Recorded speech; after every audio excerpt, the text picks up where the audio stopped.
First Metro Sec tutorial, how to fund your First Metro Sec using BPI Online Banking account. And kung bago ka sa channel na to and gusto mo pa ng mga tutorial videos na katulad nito, please click the subscribe button. So sa previous video, pinakita natin kung paano mag-open ng account sa First Metro Sec and paano rin mag-deposit ng pera gamit yung BDO Online Banking.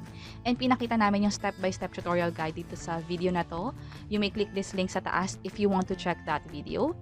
And ngayon, bala ko naman mag-fund gamit yung BPI Online Banking account ko. So dito sa First Metro Sec account ko, meron ditong buying power na 7,000 pesos. So ibig sabihin, 7,000 yung laman ng account ko. And bala ko itong dagdagan gamit yung BPI Online Banking account ko. So, if I'll click this main and go to deposit, meron tayong dalawang option. Either via bills payment gamit yung mga online banking accounts natin or via credit card, which is ito yon.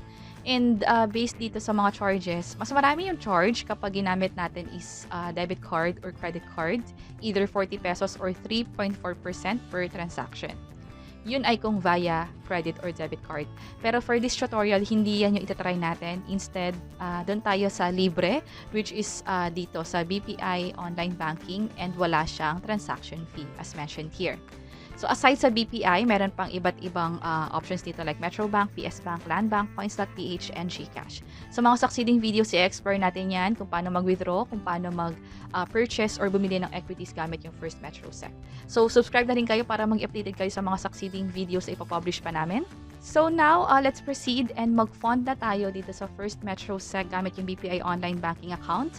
And as mentioned dito, yung payment or yung pag-fund transfer na gagawin natin from any of this will reflect within 24 hours dito sa First Metro Sec.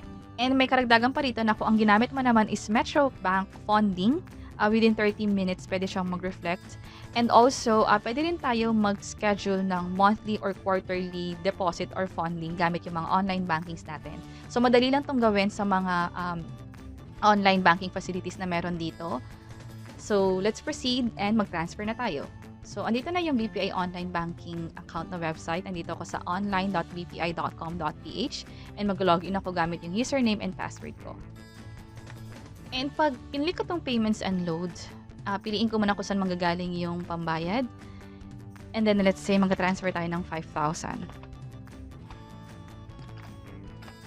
Sa Pay to, dito yung part na kung saan kailangan muna nating i-enroll yung First Metro Sec. So, ito yung mga na-enroll kong bills in the past. So, dahil wala pa siya dito, yun muna yung kailangan natin gawin. So, pinakita ko muna sa inyo kung ano itsura kapag hindi pa siya naka-enroll. So, ngayon, let's proceed and mag-enroll na tayo. So, dito sa Other Services, click itong Yes. And then, after clicking Other Services, under Recipients, click Manage Recipients. And Add New Recipient. So, for type of recipient, billers. And then, for biller, hanapin natin yung First Metro Sec. So, type na lang natin dito. Ito siya, First Metro Securities. And then, balik tayo dito sa First Metro Sec. Ang hinanap natin is First Metro Securities, which is yun yung sa biller. For reference, subscriber or customer number, yung OT number. Yung OT number, makikita yan dito. So, itong OTA and then followed by the 5 numbers. So, ito yung kailangan kong i-copy. So, right-click ko to and copy. And then, balik tayo sa BPI Online. Dito sa reference number, paste ko siya. So, hindi pala pwedeng mag-right-click. Hit Control-V sa keyboard para ma-paste siya. And then, click Next. And confirm lang or double-check lahat. So, tama naman. Hit Confirm. And enter ko lang dito yung code na ma-receive ko sa phone. And click Submit. And enrollment was successful. So, nasa list of enrolled billers na siya. And itong enrollment na ginawa natin, once lang siya gagawin. So, after mo makapag-enroll, every month kung gusto mong mag-fund or mag-pay bills sa First Metro Sec, pwede na siya dito sa Payments and Load na section.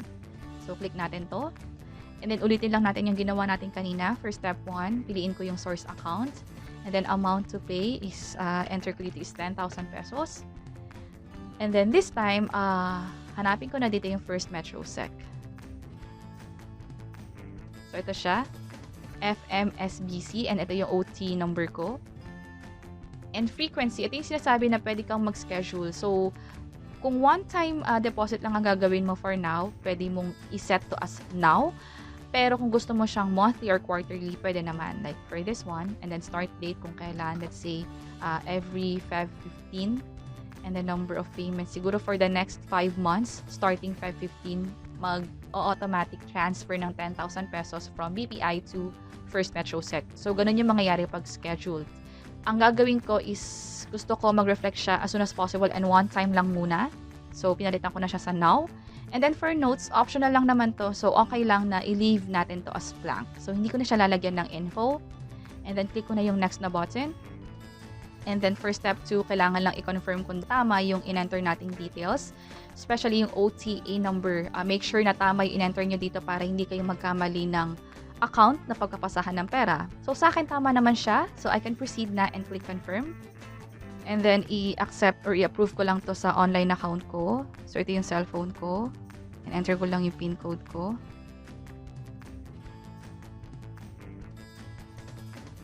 And set ko na to as approve.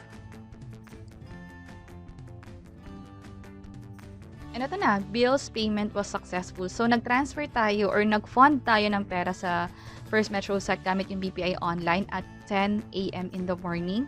So, imo-monitor natin kung magre-reflect pa talaga yung payment or yung pag-fund dito sa First Metro Sec within 24 hours. So, currently, it's 7,000. So, dapat maging 17,000 to later on. So, ngayon, stop ko muna yung recording and proceed na lang tayo later after ko ma-confirm na pumasok na nga yung pag-fund transfer natin. So, after almost 1 hour, pumasok na yung deposit na ginawa natin from BPI Online Banking to First Metro Sec. So, ang ginawa nating transaction is bills payment. And also, may na-receive din akong email from First Metro Sec about this transaction na yung fund deposit daw has been successfully credited sa First Metro Sec account ko.